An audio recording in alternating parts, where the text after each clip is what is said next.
இந்த வண்டி ரெடி பண்ண முடியாமல் இருந்துருச்சு ரொம்ப நாளாக. ஏன்னா ஸ்பேர் கிடைக்காம மோட்டார் அதெல்லாம். இந்த வண்டி ஹீரோ வண்டி இது வந்து மேனுஃபேக்சரிங் ஸ்டாப் பண்ணிட்டாங்க.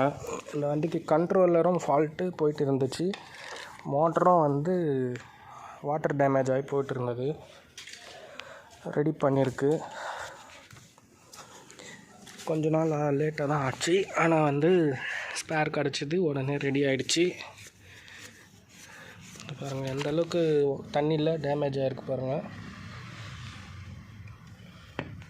இது எதனால் ஆகுதுன்னா, ஒரு டைம் நம்ம மோட்டருக்கு இந்த பேரிங் போயிடுச்சுன்னு ஓப்பன் பண்ணுவாங்க. ஏதாவது சின்ன இந்த ஆல் சென்சாருக்காக ஓப்பன் பண்ணுவாங்க. ஆனால் கடைசியில் வந்து இங்கே வந்து சீலண்ட் இருக்கும், அதை போடாமல் விட்டுருவாங்க. அதனால் வந்து வாட்டர் டேமேஜ் ஆகுது.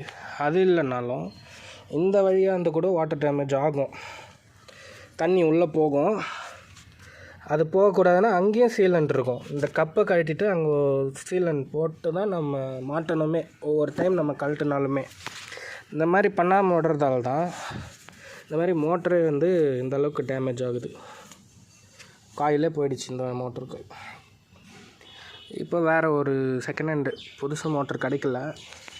வேறு ஒரு செகண்ட் ஹேண்ட் மோட்டர் எடுத்து ரெடி பண்ணியிருக்கு, போட்டிருக்கு. டயர் மாட்டிட்டு